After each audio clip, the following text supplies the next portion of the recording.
नमस्कार साथियों, आप सभी का स्वागत है आपके अपने चैनल एनसीईआरटी स्टडी हब पे।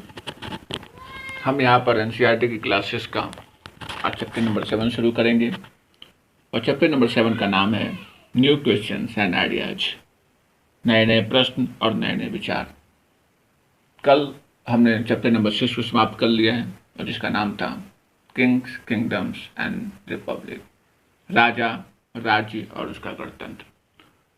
तो उस लेसन को जब मैं आपको बता रहा था तो लास्ट में एक टर्म आया था वज्जी संघ, एक टर्म यूज किया गया था वज्जी संघ, और दूसरा टर्म था गण। तो हमने बताया था कि गण का मतलब होता है कि लोगों का समूह, और जब लोगों का समूह किसी एक स्पेसिफिक पर्पस के लिए काम करे तो क्या कहलाता था? गण कहलाता था। और जब बहुत सारे संगठन एक जगह मिल करके किसी एक उद्देश्य के लिए काम करें तो कहलाता था संघ। तो ये गण और संघ, इन दोनों का वर्णन जो है हमने वैशाली वाले जो क्षेत्र था, बिहार के मगध के पास जो वैशाली क्षेत्र है, वहां पर इसका वर्णन देखने को मिला था। उस क्षेत्र में क्या होता था कि वैशाली के क्षेत्र में बहुत सारे राजा होते थे, और हर कहने का तात्पर्य है कि वहाँ पर जितने भी व्यक्ति थे उसमें से कुछ व्यक्ति अपने आप को राजा मानते थे, तो उस क्षेत्र में कई व्यक्ति राजा बन जाते थे और हर व्यक्ति राजा बन करके उस क्षेत्र की रक्षा करते थे। जब कोई भी बाहरी व्यक्ति उस क्षेत्र पर आक्रमण करता था तो वो सभी लोग आपस में मिल करके एक सभा करते थे। सभा करके आपस में निर्णय लिया जाता था किस तरीके से हम जो राजा हमारे ऊपर आक्रमण किया है उससे हम अपनी रक्षा कैसे करेंगे। तो कई राजाओं का समूह था, उसी को हम गढ़ बोलते थे। तो वही से कहानी आगे बढ़ती है।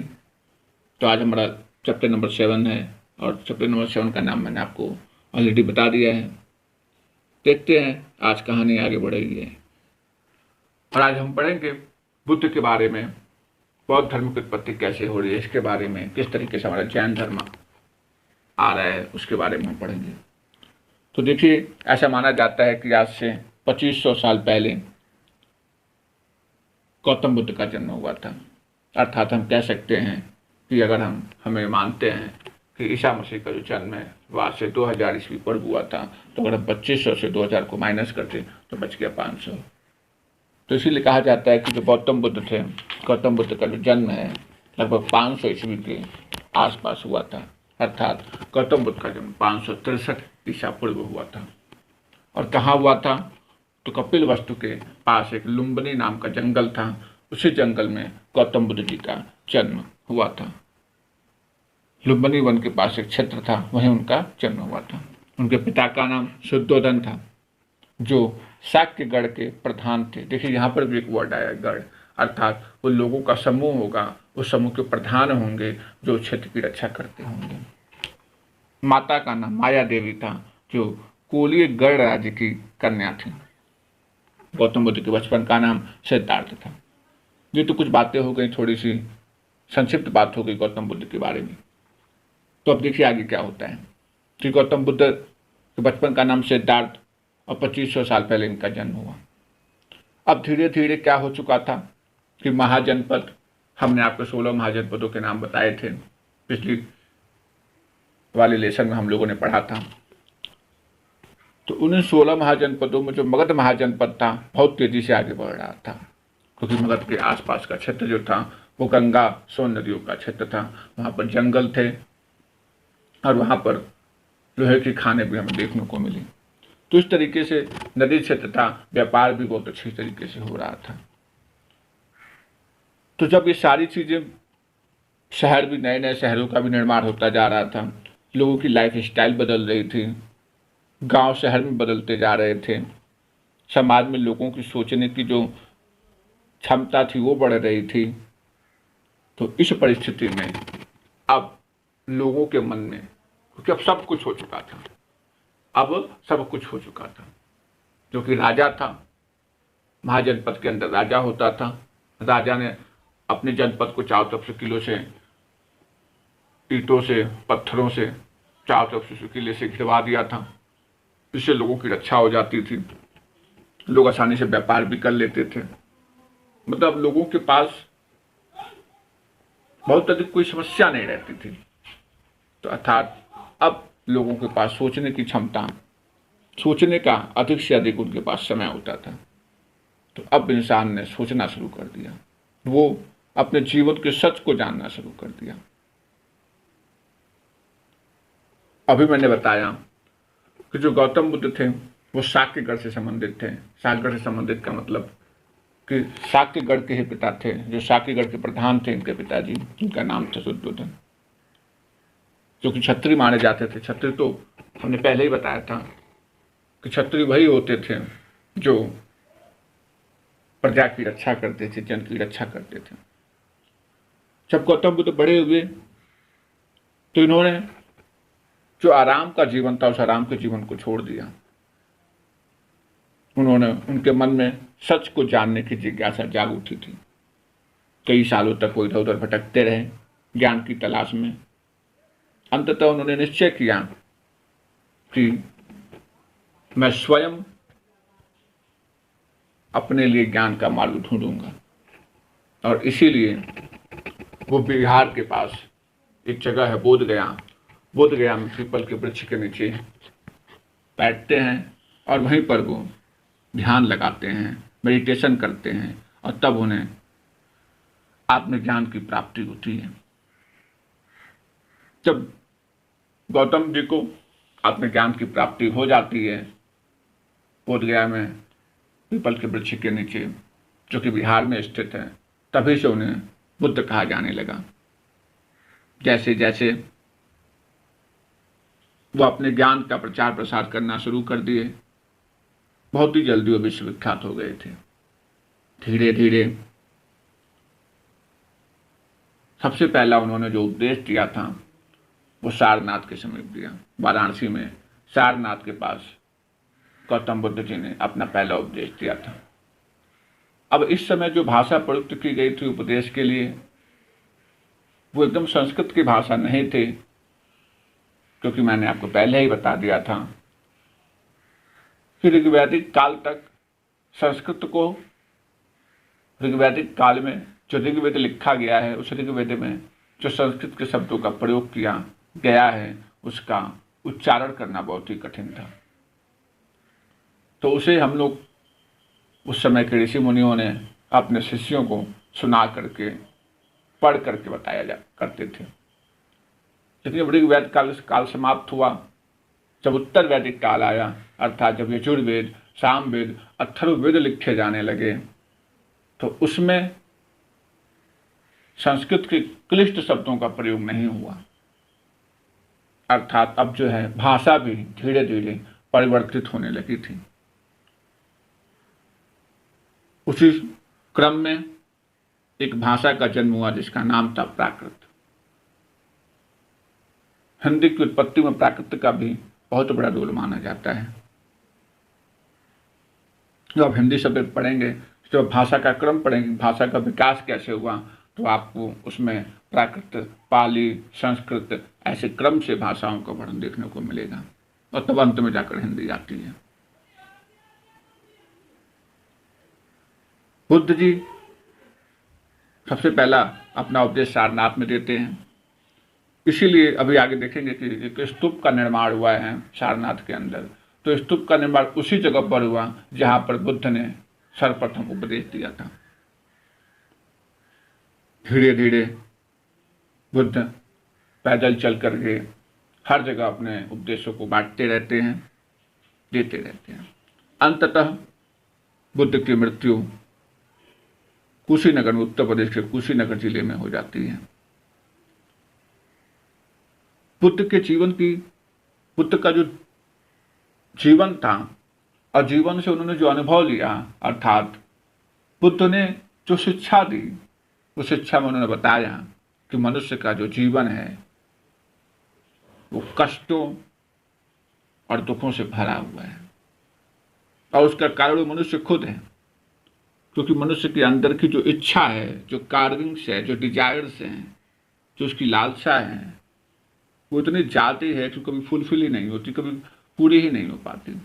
किसी भी तरीके से अगर वो जिस चीज़ को चाहता है उसने उस चीज़ को पूरा कर लिया, उस चीज़ को अपने पास रख लिया, तो यहीं पर उसको संतुष्टि नहीं होती है, वो और उस चीज़ों को लेने की कोशिश करने लग जाता है। और जैसे ही वो दूसरी चीज़ों को लेने की कोशिश करता है, उसके अंदर इच्छा और लालसा प्रज्वलित हो जाती है, बहुत तेज़ी से जग जाती है, और इसीलिए उसके अंदर कष्ट का संचार हो जाता है, उसके अंदर कष्ट की उत्पत्ति हो जाती है।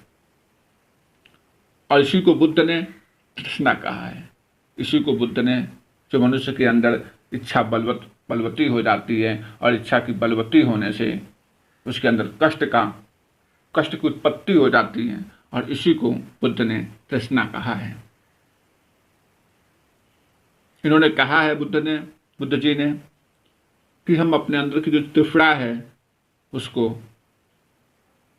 समाप्त कर सकते हैं, और उसकी तृष्णा को समाप्त करने के लिए हमें मेडिटेशंस की भी आवश्यकता पड़ती है, हमें आत्म ज्ञान प्राप्त करने की आवश्यकता होती है।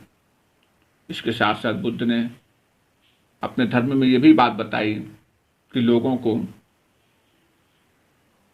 सभी की, जितने भी व्यक्ति इस समाज में हैं, सभी पर दया की दृष्टि रखनी चाहिए, सभी को दया की भावना से देखना चाहिए।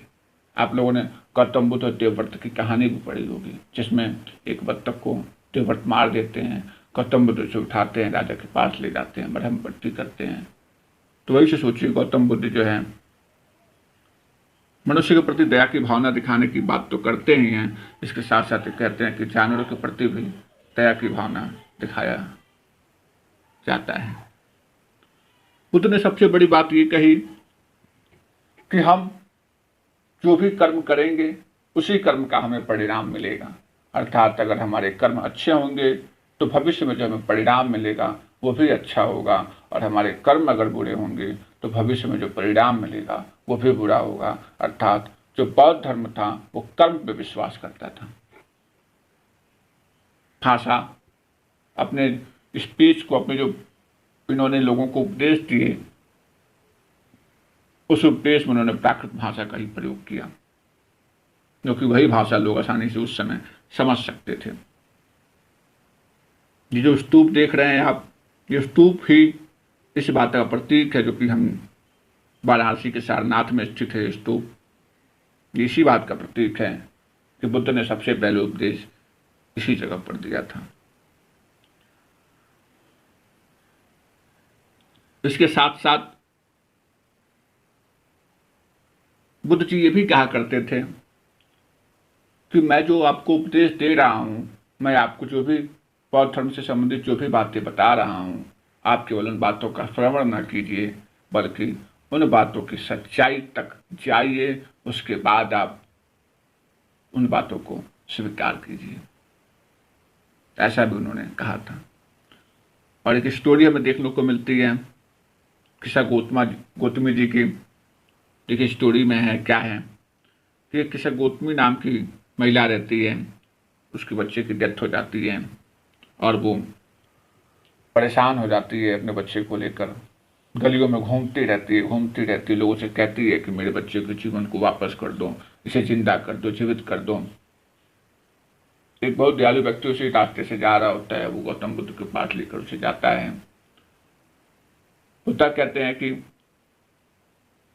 उस महिला से कहते हैं कि तुम एक काम करो, जाके किसी के घर से सरसों का बीज लेकर आओ, मैं तुम्हारे बच्चे को किसी जिंदगी वापस कर दूंगा। किसी गौतमी बहुत खुश हो जाती है कि वो हर जगह सोचती है ये तो बहुत ही काम शुरू कर देती है, ये काम तो बहुत ही आसान है, मैं कहीं से ला सकती हूँ। लेकिन बुद्ध तभी उसे रोकते और कहते हैं कि तुम उस घर से सरसों के दानों को लेकर आओगी जिस घर में कभी भी किसी की मृत्यु ना हुई हो। अब वो महिला चलती है, सभी के दरवाजों पर जाती है, लेकिन देखती है किसी के दरवाजे पहुंचती, किसी के घर पहुंचती, देखती है कहीं न कहीं, कभी न कभी किसी के यहाँ उसके पिता, कहीं उसकी माता, कभी बहन, कभी भाई, कभी पति, कभी पत्नी, कभी बच्चे, कभी चाचा चाची, दादा दादी, कभी न कभी किसी की मृत्यु हर घर पर हुई है। अब वो बुद्ध के पास आती है, बुद्ध उसे समझाने की कोशिश करते हैं कि जिस तरीके से ये हो नहीं सकता कि कभी न कभी किसी की मृत्यु किसी के घर पर हुई ना हो, ठीक उसी तरीके से इस बालक की भी मृत्यु निश्चित थी। अर्थात मनुष्य की मृत्यु होती है, मनुष्य के शरीर समाप्त होता है, उसकी आत्मा नष्ट नहीं होती है। यही बात उन्होंने समझाने की कोशिश की थी। अब हम लोग देखते हैं उपनिषद। उपनिषद के बारे में जानने से पहले छोटी सी बात बता दूं। उपनिषद का मतलब ही होता है गुरु के पास बैठना, गुरु के पास बैठकर ज्ञान अर्जित करना। प्राचीन काल में आप लोगों ने देखा होगा कि लोग जो हैं गुरु के पास नहीं, गुरु ऊपर बैठता था और छात्र नीचे बैठ करके गुरु से शास्त्रार्थ किया करते थे, वेदों से संबंधित बात किया करते थे। तो जब गुरु के समीप बैठकर हम शास्त्रार्थ करते हैं, उनसे वेदों से संबंधित कुछ बात करते हैं, तो उन बातों को जब हम कंपोज कर दिया जाता है, उन्हीं बातों को जब किसी पुस्तक में लिख दिया जाता है, तो वही पुस्तक उपनिषद बन जाती है।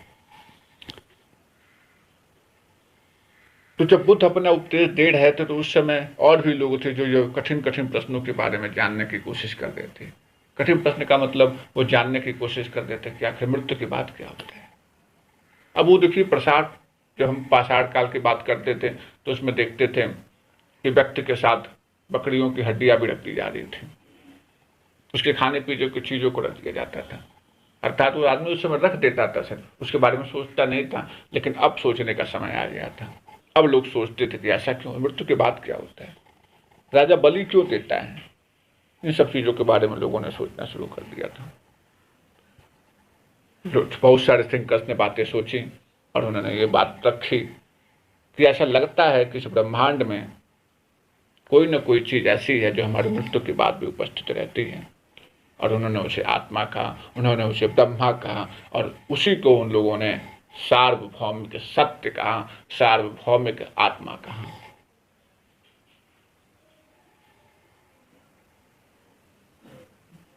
इस तरीके से उपनिषद में इन सब चीज़ों का भी वर्णन देखने को हमें मिलता है। उपनिषद से संबंधित एक बात भी इसमें बताई गई है कि क्या होता है कि एक उपनिषद में बताया गया है, उपनिषद जिसका नाम है छांदोग्य उपनिषद, उस उपनिषद के अंदर कुछ बातें कही गई हैं जिसके अंदर दो साधु हैं, एक का नाम है शौनक और एक का नाम है अभिप्रतारिण। ये लोग बड़े बड़े साधु होते हैं, ये लोग सार्वभौमिक सत्य कहते हैं, सार्वभौमिक सत्य की बात करते हैं, अर्थात ये सार्वभौमिक जो आत्मा है उसकी पूजा करते हैं।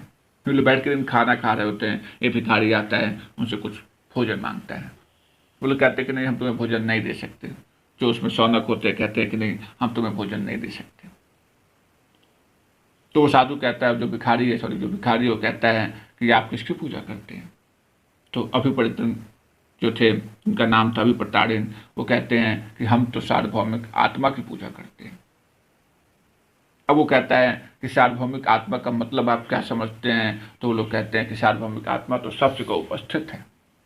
तब वो साधु इस बात को सुनता है और सिरे लाता है, अच्छा सार्वभौमिक आत्मा हर जगह उपस्थित है तो इसका मतलब वो आत्मा मेरे अंदर भी होगी, अर्थात कि आप मुझे भोजन नहीं दे रहे हैं, आप उस आत्मा को भोजन नहीं दे रहे हैं, क्योंकि वो आत्मा सार्वभौमिक आत्मा तो मेरे अंदर भी उपस्थित है। आपने बात अभी कही कि सार्वभौमिक आत्मा तो हर जगह उपस्थित है, अर्थात वो आत्मा हमारे अंदर भी उपस्थित है, अर्थात तो भोजन आप मुझे नहीं दे रहे हैं, इसका मतलब आप भोजन सार्वभौमिक आत्मा को नहीं दे रहे हैं। तब ये बात जो सच थी, ये इनके जो दोनों शौनक और अभिप्रतारिण इनको समझ में आती है और वो तब सच को समझते हैं, सच को जानते हैं और उस भिखारी को भोजन भी देते हैं। ठीक इसी तरीके से हमें वर्णन मिला उपनिषद के अंदर। तो आपको बता दिया मैंने उपनिषद होता क्या है, उपनिषद के अंदर किस चीज़ों का वर्णन था। अब सबसे बड़ी बात कि उपनिषद में होता क्या क्या था। उपनिषद के अंदर जब थिंकर्स बैठते थे जब तमाम तरह के वेदों के बारे में, शास्त्रार्थ के बारे में बातचीत की जाती थी, उसके बारे में सोचा जाता था, तो उपनिषद में केवल ब्राह्मण और राजा ही आया करते थे। कहीं कहीं पर कभी कभी किसी प्रमुख त्योहारों पर, किसी प्रमुख कार्यों पर हमें महिला को देखने को मिला है, महिलाओं को भी इसमें उपस्थिति हमें देखने को मिली है, जिसमें एक गार्गी नाम की महिला की उपस्थिति देखने को मिली है, जो राज दरबार के अंदर जो है, जब शास्त्रार्थ हो रहा है, जब ब्राह्मण और राजा आपस में बैठ करके शास्त्रार्थ कर रहे हैं, वेदों की बात कर रहे हैं, तो उसमें गार्गी नामक महिला जो है, उस महिला की भी उपस्थिति वहां हमें देखने को मिलती है। जो गरीब लोग थे वो उसमें बहुत ही रेयरली पार्टिसिपेशन था उपनिषद के अंदर। मतलब गरीब लोगों की अभी भी एंट्री उपनिषद में अंदर, अर्थात वेदों पर पढ़ने की बात, वेदों पर सोचने की बात, वेदों पर कुछ कहने की बात, ये सब का अधिकार अभी भी गरीब वर्ग को नहीं दिया गया था। लेकिन अगर देखा जाए तो यहाँ पर भी अपवाद भी है।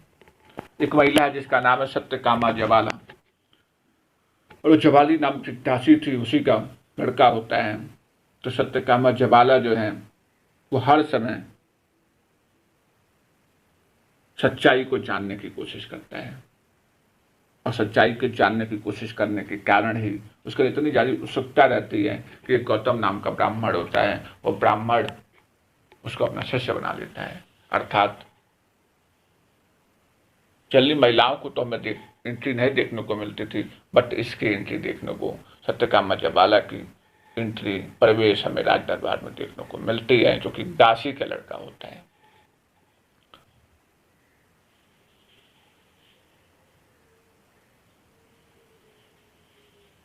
इसके साथ साथ उपनिषद के अंदर और भी जितने भी विचार थे, उपनिषद के अंदर हम क्या करते थे, वेदों से संबंधित बातों का विचार विमर्श करते थे। जो हमने यजुर्वेद, सामवेद, अथर्ववेद लिखे, उससे संबंधित बातों का विचार विमर्श करते थे। आत्मा से संबंधित बातों का विचार विमर्श करते थे। तो इन सबसे संबंधित सिद्धांत जो विचार थे, आगे चल के शंकराचार्य जी ने भी उस पर अपने बातें रखी हैं, अपनी बातें की हैं, और एक धर्म की उत्पत्ति भी शंकराचार्य जी ने की है, जिसको हम लोग पढ़ेंगे आगे चल के क्लास 1 में।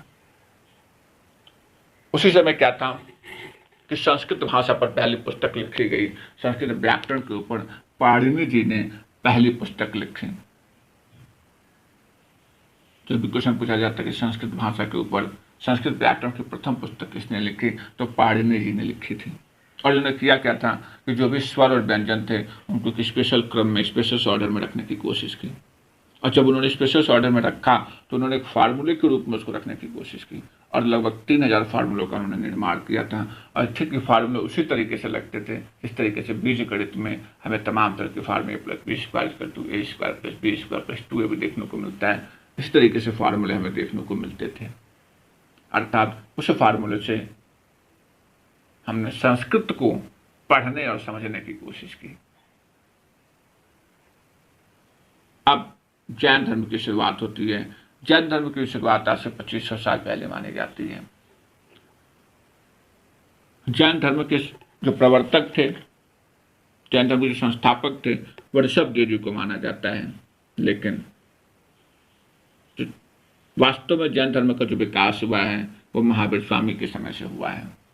महावीर स्वामी जैन धर्म के 24वें तीर्थंकर माने जाते हैं। और देखिए सबसे बड़ी बात कि ये भी लिच्छवी वंश से बिलोंग करते थे। ये भी लिच्छवी वंश के क्षत्रिय राजकुमार थे। ये लिच्छवी वंश था एक, और लिच्छवी वंश के ये क्षत्रिय हुआ करते थे। इनका भी जन्म 540 ईसा पूर्व वैशाली में हुआ था, और वे वही वैशाली है जहाँ पर बच्ची संघ था, जहाँ पर संघ हुआ करते थे। इनके पिता जो थे, इनके पिता का नाम सिद्धार्थ था, और वो ज्ञात्रिक क्षत्रियों के वंश के सरदार थे। माता का नाम त्रिशला था। तो देखिए इनके अंदर भी चीज देखी गई कि क्षत्रियों का लक्षण इनके अंदर भी था, क्योंकि संघ से संबंधित थे। लेकिन इन्होंने भी अपने सब कुछ दरबार को छोड़ दिया। 30 साल की उम्र में इनको जो है ज्ञान की प्राप्ति हुई, जंगलों में भटकते रहे। इन्हें भी 30 सालों तक जो है ये घर को छोड़ दिया इन्होंने। 30 की उम्र में, जब 30 साल के हुए थे इन्होंने घर छोड़ दिया और जंगलों में रहने लगे। जब 12 साल के हो गए, 12 साल बाद इन्होंने जो है कठिन तपस्या की। जिस तरीके से महात्मा बुद्ध जी ने को ज्ञान था पीपल के वृक्ष के नीचे मिला था, इन्हें ज्ञान साल के वृक्ष के नीचे प्राप्त हुआ था। जिम्बिक गांव था, जिम्बिक नाम का एक गांव था। उस गांव के पास रजुपालिका नदी थी और उसी रजुपालिका नदी पे साल का वृक्ष था, वहीं पर उन्हें ज्ञान प्राप्त हुआ। और उसी समय से उन्हें महावीर, जिन जो वर्ड है, जिन वर्ड है, जिनका मतलब होता है विजेता, महावीर कहा जाने लगा। महावीर जी को जिन कहा जाने लगा, विजेता कहा जाने लगा।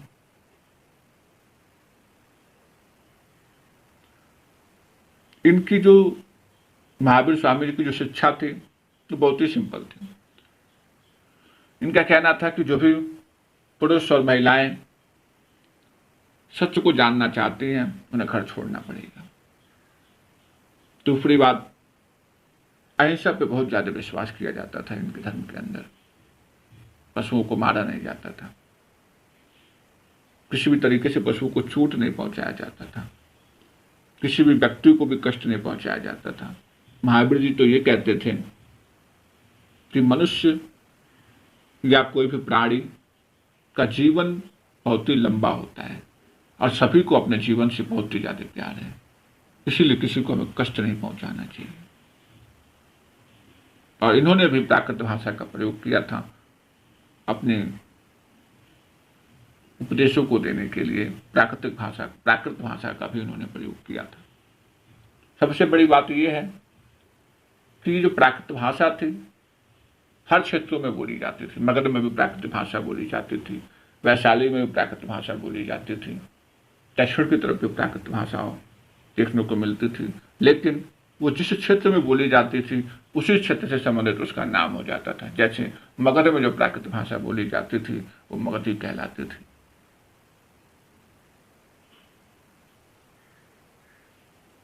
जो भी लोग जैन धर्म को अनुसरण कर लेते थे उनको अपना जीवन बहुत ही साधारण तरीके से बिताना होता था। उन्हें भिक्षाटन करना पड़ता था, भिक्षा करके भोजन इकट्ठा करना पड़ता था। उन्हें बहुत ही ज्यादा ईमानदारी के साथ रहना पड़ता था, उन्हें चोरी नहीं करनी पड़ती थी और उन्हें हमेशा अपने ब्रह्मचर्य का पालन करना पड़ता था। उन व्यक्तियों को सारी चीजों को छोड़ना पड़ता था, घर द्वार, माँ बाप सबको छोड़ना पड़ता था, यहाँ तक कि कपड़ों को भी छोड़ देना पड़ता था। आगे पढ़ेंगे आप कि जो महावीर, जो जैन धर्म था वो 2 वर्गों में बट गया था।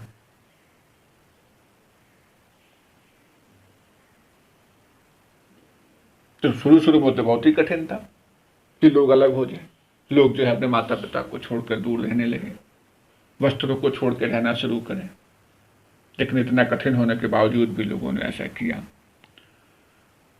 बहुत सारे लोग जो नहीं कर पाए वो क्या करते थे, उन लोगों ने, जो लोग साधु साध्वी बन जाते थे उनकी भोजन की व्यवस्था करते थे, उनको खिलाते पिलाते रहते थे, उनके रहने की व्यवस्था करते थे। जैन धर्म को तो व्यापारियों ने, किसानों ने भी बहुत ज्यादा अनुसरण किया। लेकिन एक बात किसानों के सामने एक समस्या आई कि किसान को प्रोटेक्शन करने के लिए, अर्थात फसल को बचाने के लिए, फसल को कीड़ों से बचाने के लिए दवा का प्रयोग करना पड़ता था। तो किसानों के सामने बहुत बड़ी समस्या थी। ऐसी समस्या बहुत सी होती थी। इसलिए कहा जाता है कि जो जैन धर्म है वो कहीं ना कहीं बौद्ध धर्म से थोड़ा कठिन हुआ करता था उसका नियम। धीरे धीरे जैन धर्म जो है उत्तर भारत के तमाम क्षेत्र से गुजरात, तमिलनाडु, कर्नाटक तक फैल चुका था। बहुत सालों तक जैन धर्म के जो प्रवर्तक थे वो हर क्षेत्रों में कई सौ साल तक अपने धर्म का प्रचार प्रसार करते रहे।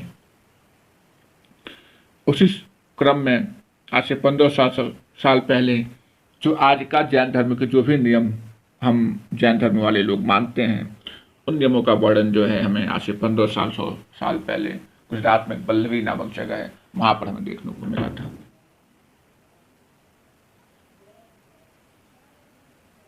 संघ एक वर्ड आता है, संघ।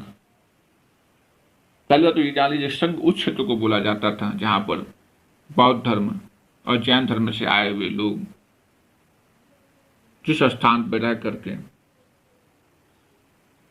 अपने इनलाइटमेंट को, जो उनके अंदर की जो आत्मज्ञान था, उस आत्मज्ञान को इकट्ठा करने के लिए मेडिटेशन किया करते थे, उस जगह को ही संघ बोला जाता है।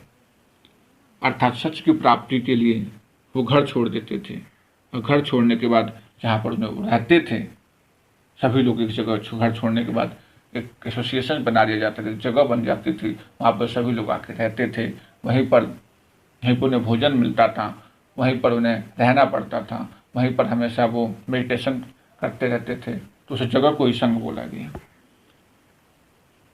और बौद्ध धर्म की पुस्तक है विनय पिटक, उस विनय पिटक के अंदर यही वर्णन किया गया कि संघ के अंदर जो भी स्त्री पुरुष रहेंगे उनके क्या नियम हैं, इन नियमों का वर्णन हमें देखने को मिलता है। इसके साथ साथ बच्चे भी उस संघ में आ सकते थे, लेकिन उन्हें पहले अपने माता पिता से परमिशन लेनी पड़ती थी। दास भी आ सकते थे, लेकिन दास को पहले अपने मालिक से परमिशन लेनी पड़ती थी। राजा के दरबार में काम करने वाले कर्मचारी भी आ सकते थे, लेकिन पहले उन्हें राजा से परमिशन लेनी पड़ती थी। और कोई भी डैप्टर से लेनदार था किसी चीज का, तो पहले लेनदार से परमिशन लेनी पड़ती थी, तो वो भी आ सकता था। पति पत्नी भी आ सकते, पत्नी भी आ सकती थी, लेकिन पहले से पति से परमिशन लेनी पड़ती थी। मतलब इस तौर से देखिए, यही थोड़ा सा डिफरेंट हमें देखने को मिलता है कि बौद्ध धर्म में महिलाओं को शुरू में एंट्री नहीं मिली थी, कहीं कहीं उनका वर्णन देखने को मिलता है अंत में, लेकिन जैन धर्म के अंदर ऐसा नहीं था, सभी को एंट्री मिलती थी, सभी आकर जैन धर्म को आसानी से जैन धर्म का अनुसरण कर सकते थे, जैन धर्म की बातों को मान सकते थे। उस संघ के अंदर जो भी व्यक्ति या पुरुष या महिलाएं रहती थी, उनको सादा जीवन जीना पड़ता था, हमेशा मेडिटेशन करना पड़ता था, और भोजन की तलाश में उन्हें एक निश्चित समय निश्चित कर दिया गया था। उस समय में वो शहरों में जाते थे, गांव में जाते थे और भिक्षाटन किया करते थे। भिक्षा करके जो भोजन लाते थे उसी को खाया करते थे।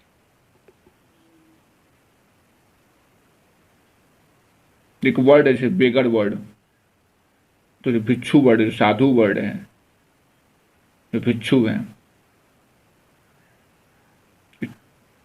प्राकृत वर्ड बेगर से ही बना हुआ है। इसके साथ साथ संघ के अंदर जो भी किसी प्रकार का अगर धर्म से संबंधित, नियमों से संबंधित जो भी विवाद होता था, उसको सभी लोग आपस में ही बैठ करके सॉल्व कर लिया करते थे। संघ के अंदर ब्राह्मण भी आ सकता था, क्षत्रिय भी हो सकते थे, व्यापारी भी हो सकता था, श्रमिक भी हो सकते थे, नाई भी हो सकता था, दास भी हो सकते थे। ये मैंने बताया कि सब कुछ था संघ के अंदर, सभी लोग थे, सभी वर्ग के लोग थे संघ के अंदर। कई लोग तो संघ के अंदर जो है, जो बौद्ध धर्म से रिलेटेड हो, चाहे वो जैन धर्म से रिलेटेड हो, बौद्ध धर्म से जो नियम थे, चाहे जैन धर्म के जो नियम थे, उस नियमों से संबंधित कविताएं भी लिखा करते थे।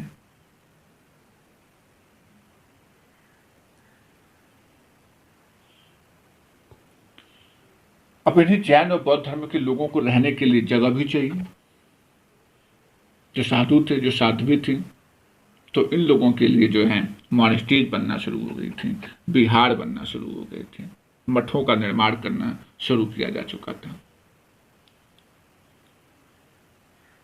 कहने का मतलब कि जब ये बुद्धिस्ट या जैनिज्म लोग जब अपने धर्म का प्रचार प्रसार करने के लिए एक जगह से दूसरी जगह जाते थे, तो जब इन्हें बीच में बहुत लंबा समय लगता था, पहले तो साधन तो थे नहीं, पैदल यात्रा करनी पड़ती थी, तो पैदल यात्रा में कभी बारिश आ जाती थी, कभी जंगली जानवरों का डर था, तमाम तरह की दिक्कतें हमारे उनके रास्ते में आया करती थी, तो उन्हें किसी जगह पर रुकना पड़ता था। इसीलिए हमें हर जगह अलग अलग जगहों पर उनके रुकने के लिए मठ बनाए गए थे। शुरू शुरू में क्या होता था कि उन्हें जो है, जो बगीचे हुआ करते थे, बगीचों में रोक दिया जाता था।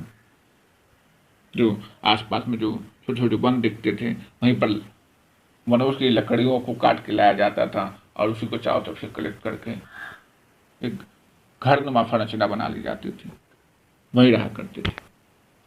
कभी कभी जो पहाड़ियाँ हुआ करती थी, हिली क्षेत्र, जो पहाड़ वाले क्षेत्र में अगर वो जा रहे हैं, जो पहाड़ियाँ थी उन्हीं पहाड़ियों में वो रहा करते थे। जो गुफाएं थी उसी गुफाओं में वो रहा करते थे। धीरे धीरे क्या हुआ कि कुछ लोगों ने जब देखा, जो राजा थे, जो व्यापारी वर्ग थे, उन लोगों ने इन साधु और साध्वी के लिए, अर्थात बौद्ध धर्म का जो प्रचार प्रसार लोग कर रहे थे, जैन धर्म का जो प्रचार प्रसार लोग कर रहे थे, उन लोगों के लिए विहार बनवाना शुरू करवा दिया। विहार अर्थात, विहार का मतलब था कि लकड़ी, पत्थर और ईंटों से संरचना का निर्माण किया जाता था और वहीं पर बौद्ध धर्म और जैन धर्म से रिलेटेड जितने भी लोग थे वो सभी लोग उस जगहों पर रहा करते थे। तो उसी जगह को बिहार बोला गया है। अगर वेस्टर्न इंडिया की तरफ हम जाएंगे, पश्चिम भारत की तरफ, तो हमें तो गुफाएं मिली हैं, पहाड़ियों के अंदर बहुत सारी गुफाएं मिली हैं और उन गुफाओं में हमें बौद्ध धर्म और जैन धर्म के लोगों को रुकने के भी साक्ष्य मिले हैं।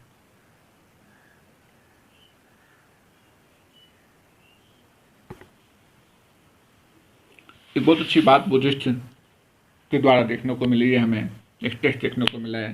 टेक्स्ट में बात कही गई है कि जिस तरीके से नदी का पानी जब चलता है तो नदी एक समय ऐसा आता है कि समुद्र में ही जाकर मिलती है। उसी तरीके से जब बौद्ध धर्म के अंदर लोग पहुंच जाते थे, या उस संघ के अंदर, जब बौद्ध धर्म का जो संघ था या जैन धर्म के संघ के अंदर जब लोग पहुंचते थे, तो वहां पर जो भी वर्ण था वो सब समाप्त हो जाता था, जो भी उनकी रैंक थी वो समाप्त हो जाती थी। अर्थात संघ में जाने के बाद कौन ब्राह्मण, कौन क्षत्रिय, कौन वैश्य, कौन शूद्र, ऐसा कुछ नहीं होता था। सभी एक दूसरे को समान और बराबर दृष्टि से देखा करते थे। कभी कभी तो ऐसा होता था कि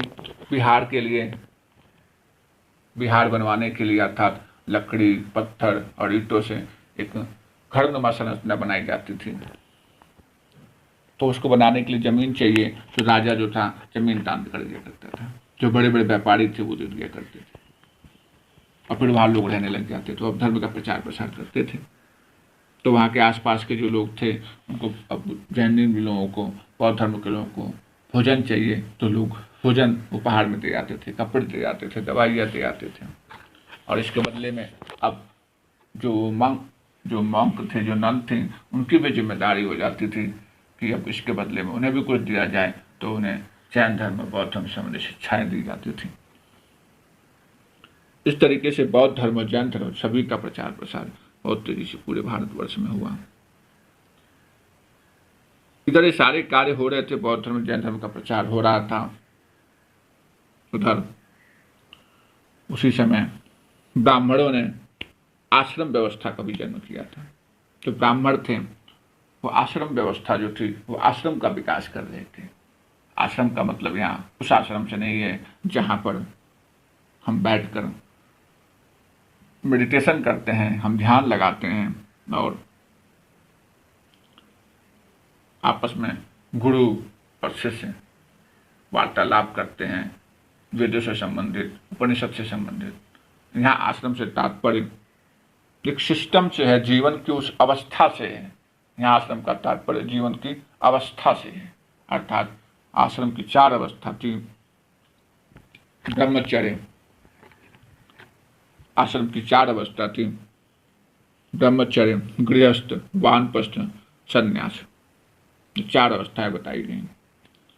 तो ब्राह्मण, क्षत्रिय, वैश्य, जितने भी लोग पुरुष थे, ब्राह्मण वर्ग का पुरुष, क्षत्रिय वर्ग का पुरुष, वैश्य वर्ग का पुरुष,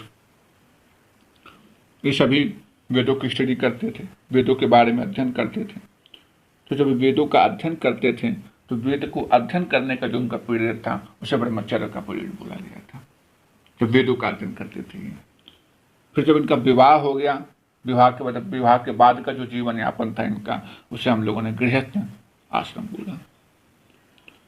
उसके बाद जिस समय में वो जंगलों में रहकर मेडिटेशन किया करते थे, तो वो समय जो था वानप्रस्थ का कहलाया।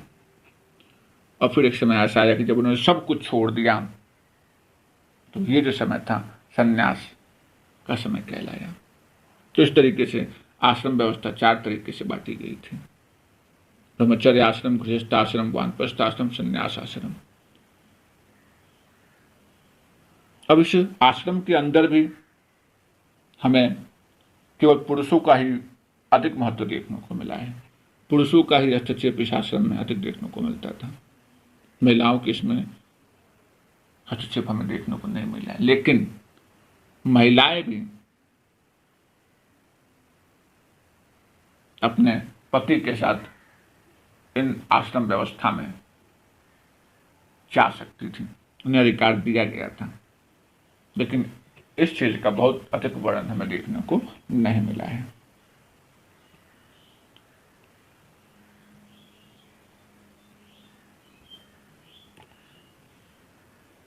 और अगर आप एटलस में ईरान को देखेंगे तो देखेंगे कि ईरान के अंदर जो है एक ज़ोरास्ट्र नाम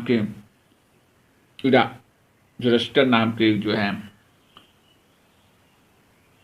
ईरानियन प्रोफेट हुआ करते थे। मतलब ईसाई धर्म का प्रचार प्रसार करने के लिए एक व्यक्ति थे जिनका नाम था ज़ोरास्ट्र। उन्होंने अपनी सारी बातें, अर्थात ईसाई धर्म से संबंधित जो भी नियम दिए हैं उन्होंने, तो सब नियमों को एक पुस्तक में लिखा है और उस पुस्तक को बोला जाता है अवेस्ता। उस अवेस्ता पुस्तक के अंदर जो भाषा प्रयुक्त की गई है वो जो भी नियम उसमें लिखे गए हैं, वो सारी भाषाएं और नियम वेद में भी हमें देखने को मिलते हैं। उस पुस्तक के अंदर ये वर्णन किया गया है कि व्यक्ति को, मनुष्य को अच्छा सोचना चाहिए, अच्छे शब्दों का प्रयोग करना चाहिए, अच्छे कार्य करना चाहिए। तो यही सारी बातें हमें वेदों में भी देखने को मिलती हैं। इसके साथ साथ उन्होंने ये भी कहा है कि हे भगवान, हमें शक्ति दो और उस शक्ति से मैं सच का साथ दूं, सच्चाई के साथ काम करूं, अच्छा सोचूं और इससे मैं सभी के अंदर शांति बनाए रखूं, मैं स्वयं शांत रहूं। तो ऐसी चीज़ों उस पुस्तक के अंदर वर्णित की गई हैं और ठीक ऐसी चीज़ें हमें वेदों के अंदर भी देखने को मिलती हैं। तो ऐसा माना जाता है कि कहीं ना कहीं उस धर्म में भी वेदों का वर्णन, ईसाई धर्म की जो पुस्तकें हैं उसमें भी वेदों का वर्णन देखने को मिलता है। वेदों से ही चीज़ों को लेकर उस पुस्तकों में लिखा गया है। और यही जो ज़ोरास्ट्रियन लोग जो थे, जो यहूदी धर्म बोलते हैं जिन्हें हम, यही यहूदी लोग कुछ समय बाद गुजरात चले आए, महाराष्ट्र चले आए और जिन्हें आज हम पारसी बोलते हैं। ये जो पारसी धर्म के जो आज लोग हैं, पारसी धर्म के लोगों के पूर्वज यही लोग हुआ करते थे।